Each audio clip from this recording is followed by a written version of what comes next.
नमस्ते।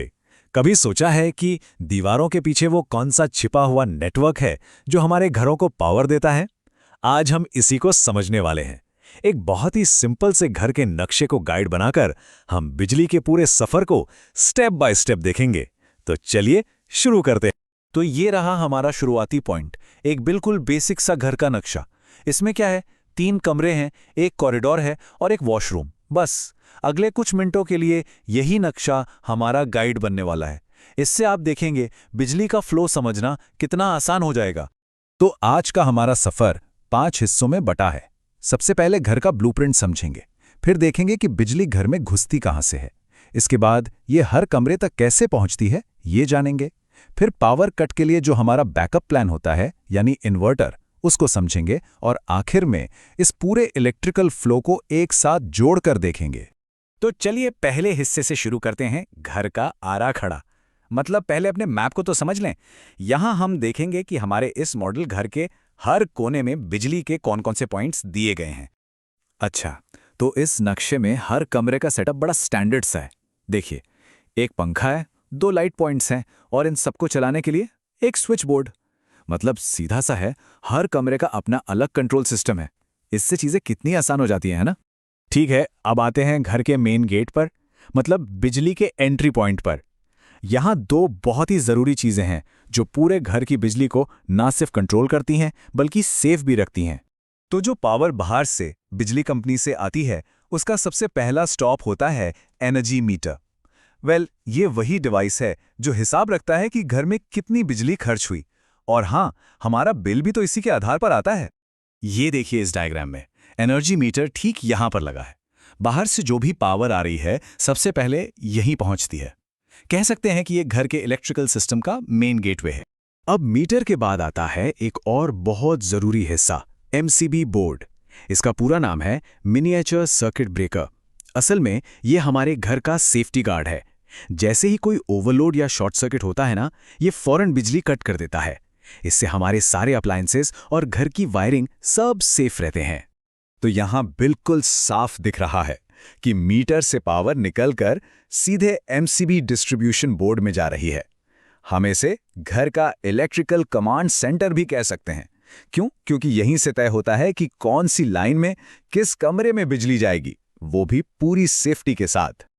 ओके, तो अब तक बिजली कमांड सेंटर तक तो आ गई। अब देखते हैं कि वहां से निकलकर ये हमारे कमरों के स्विच तक का सफर कैसे तय करती है।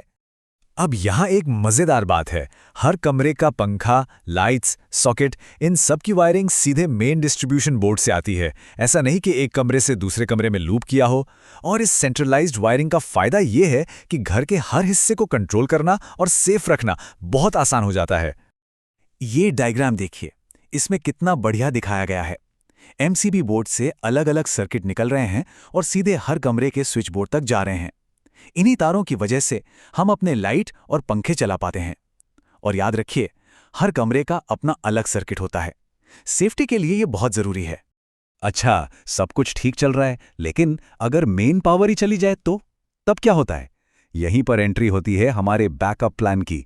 चलिए देखते हैं कि पावर कट के टाइम पर भी घर में जरूरी चीजें कैसे चलती रहती हैं। तो ये काम करता है हमारा इन्वर्टर और बैटरी का सिस्टम। इसका काम सिंपल है।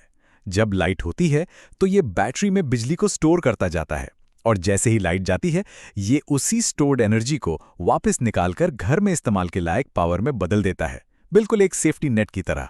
इस डायग्राम में अगर हम देखें तो इन्वर्टर और बैटरी यहाँ पर हैं। देखिए, ये कैसे मेन सिस्टम के साथ ही जुड़े हुए हैं। इसका मतलब जैसे ही मेन पावर बंद होगी, ये सिस्टम फौरन एक्टिवेट हो जाएगा और घर के जरूरी पॉइंट्स को पावर देना शुरू कर देगा। हाँ, पर एक बात समझना बहुत जरूरी है, इन्वर्टर पूरे घर को पावर नहीं देता ना। ये सिर्फ कुछ चुने हुए, मतलब जो सबसे जरूरी सर्किट्स हैं, उन्हीं को पावर देता है, जैसे कि कुछ लाइटें और पंखे, ताकि पावर कट के अंधेरे में भी हमारे जरूरी काम ना रुकें। तो हमने सारे टुकड़ों को अलग अलग समझ लिया है।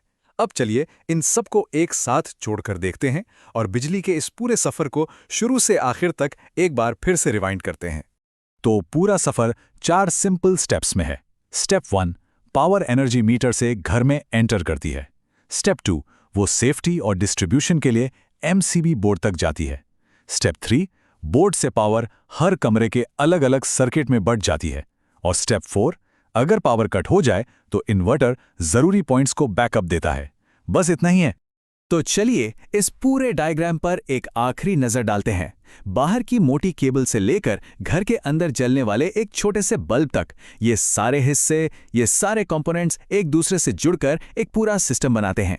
एक ऐसा सिस्टम जो हमारे घरों को सेफ और कंफर्टेबल तरीके से पावर देता है। तो ये तो हुई आज की वायरिंग की बात, पर एक सवाल भविष्य के लिए भी है। आज जिस तरह से स्मार्ट होम्स और इलेक्ट्रिक व्हीकल चार्जिंग का दौर आ रहा है, क्या लगता है आने वाले समय में हमारी घरों की वायरिंग को कितना और कैसे बदलना होगा ताकि वो इन नई ज़रूरतों का बोझ उठा सके? सोचिएगा ज़रूर इस बारे में।